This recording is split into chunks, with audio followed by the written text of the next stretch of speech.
Bismillah ar-Rahman ar-Rahim, alhamdulillah, wa salatu wa salamu ala rasulillah. Chers téléspectateurs, assalamu alaikum wa rahmatullahi wa barakatuh. Le compagnon Anas ibn Malik radiyallahu anhu,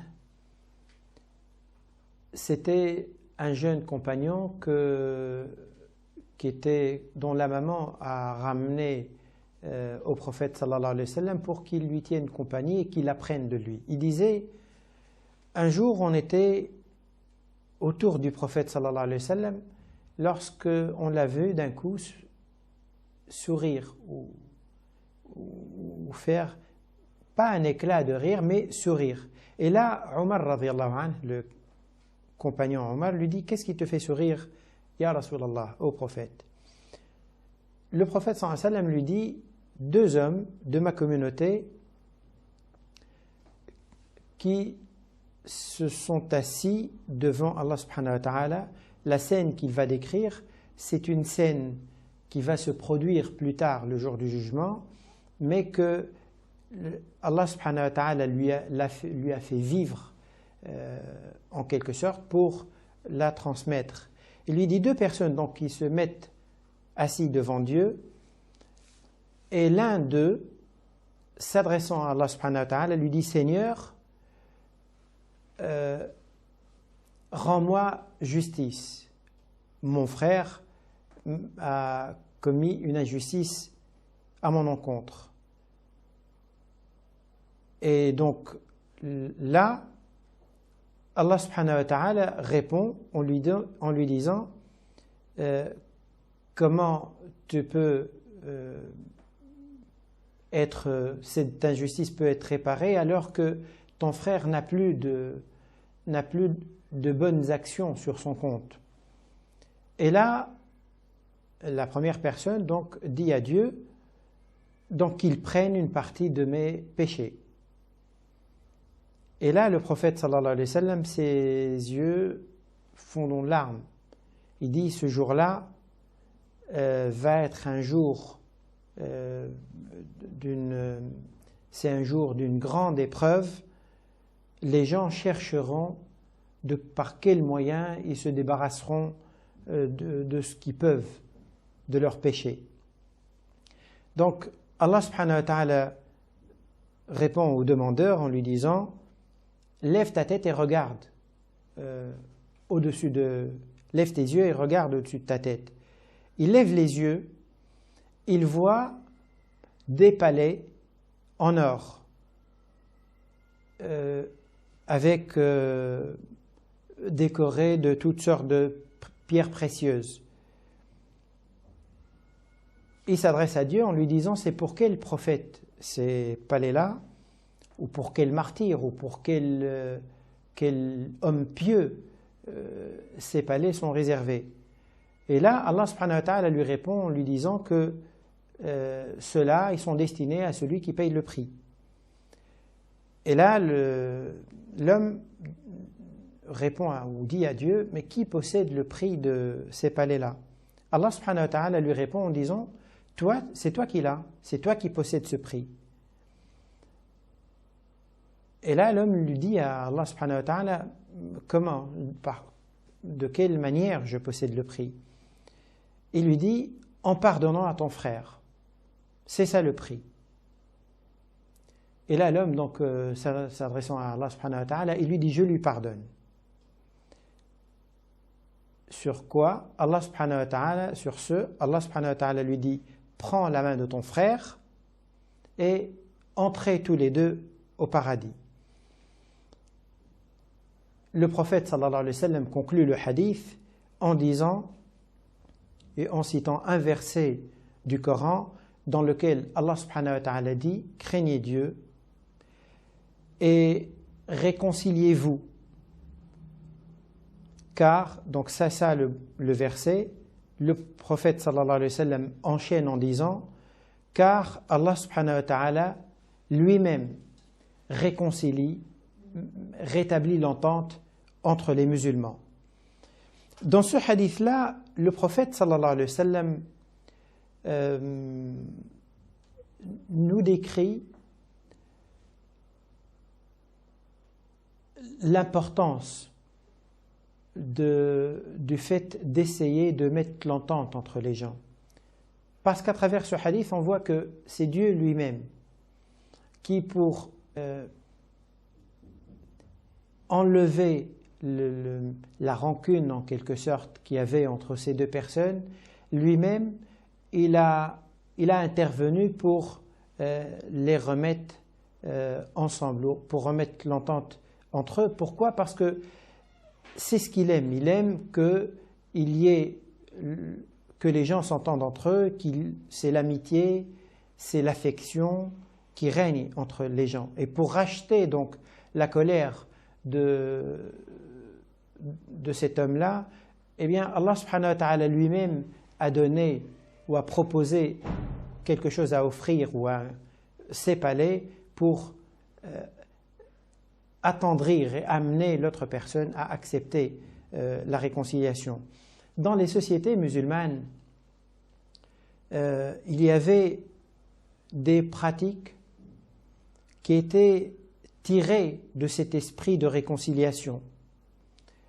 Des pratiques qui allaient des fois loin pour ramener des gens qui sont froids ou qui sont en dispute ou entre qui il y a des tensions. Et on allait loin pour les ramener à l'entente. Certains, surtout si la cause de ces différends, de ces litiges, de ces mésententes sont pécuniaires, eh bien l'intermédiaire, les personnes qui essaient de réconcilier vont jusqu'à donner des sommes d'argent de leurs propres biens pour réconcilier si le différend est causé par des désaccords sur des sommes d'argent ou sur un bien matériel. Eh bien, il donnait et il considérait que cet argent-là, c'est aussi une forme de sadaqa, c'est comme s'il fait une aumône. Ici, ce n'est pas une aumône qu'il donne à des pauvres, mais c'est un montant d'argent qu'il donne pour rétablir l'entente et la fraternité entre les musulmans.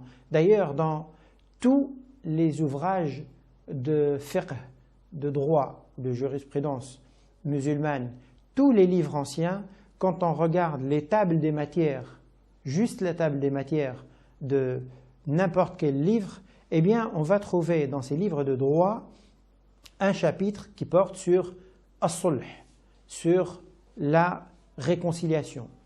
Et dedans, on aborde bien sûr les différentes questions relatives à cette intervention et qu'est-ce qu'on peut faire et quelles sont les initiatives et les procédures qu'on peut emprunter pour ramener les gens à l'entente. D'ailleurs, parce que aux yeux de l'islam, cette démarche qui ramène l'entente entre les musulmans est tellement importante et tellement noble, le prophète sallallahu alayhi wa sallam a même autorisé pour celui qui agit d'une manière complètement désintéressée pour ramener des gens à s'entendre, eh bien, s'il est nécessaire, s'il n'y a aucun autre moyen qu'en passant par des propos pas tout à fait véridiques, par des sortes de mensonges, eh bien, le prophète sallallahu alayhi wa sallam considère que celui qui ment pour réconcilier deux personnes, c'est-à-dire il va voir l'une et il lui dit l'autre personne, je l'ai entendu dire du bien en parlant de vous, et donc il n'est pas aussi en colère, il ne vous en veut pas réellement. Donc dire même des choses qui attendrissent, qui ramènent le calme entre les gens, eh bien, même s'il faut arriver jusque-là pour ramener l'entente, l'islam ne voit pas de mal à ça parce qu'il considère que celui qui ment là, il le fait d'une manière, comme j'ai dit, complètement désintéressée, donc il n'a pas quelque chose à gagner.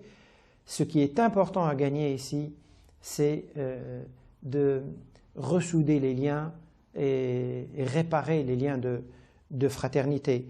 D'ailleurs, le prophète sallallahu alayhi wa sallam, pour montrer la gravité justement du froid qui peut arriver entre les gens. Il disait que 3 personnes dont la prière ne monte pas loin au-dessus de leur tête, et il cite parmi les 3 2 personnes, 2 frères ou 2 musulmans qui se sont disputés et qui continuent à rester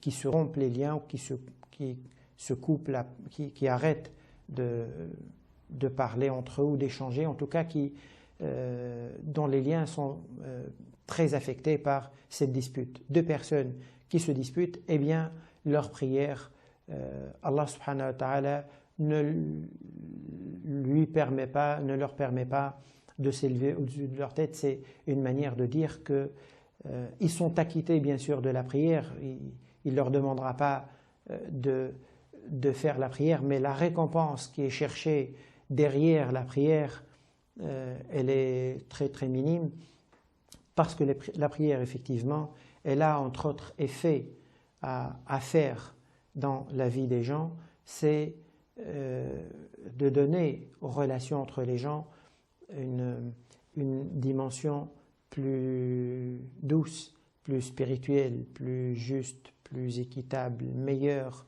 Inna salata tanha al fahsha'i wal munkar, dit Allah subhanahu wa ta'ala dans le Coran.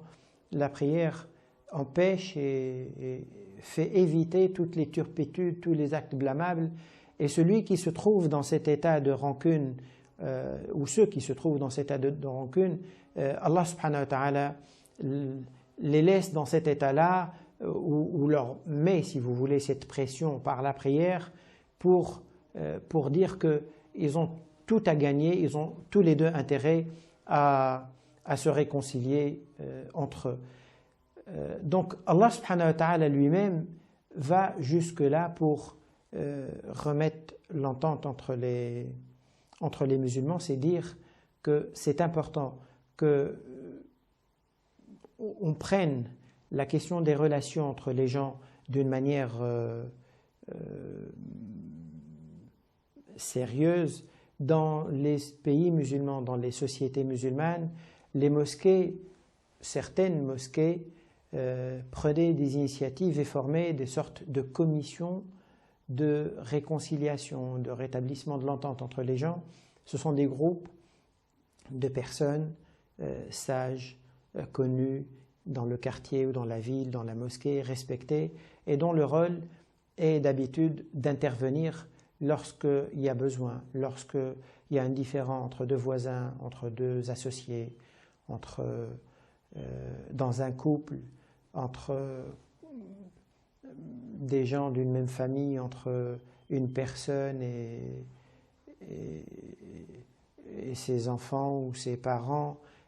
Et ces commissions de réconciliation interviennent justement pour aller apaiser les uns et les autres et remettre l'entente entre les musulmans. La question de l'entente, elle est très importante, et la question des liens dans la société revêt aux yeux de l'islam une priorité capitale, et Allah subhanahu wa ta'ala, s'il va jusque-là lui-même pour rétablir l'entente, c'est qu'il veut aussi qu'on s'inscrive à notre tour dans cette démarche et qu'on fasse l'effort qui permet de ramener les gens à plus d'entente, plus de fraternité. Wassalamu alaikum wa rahmatullahi wa barakatuh.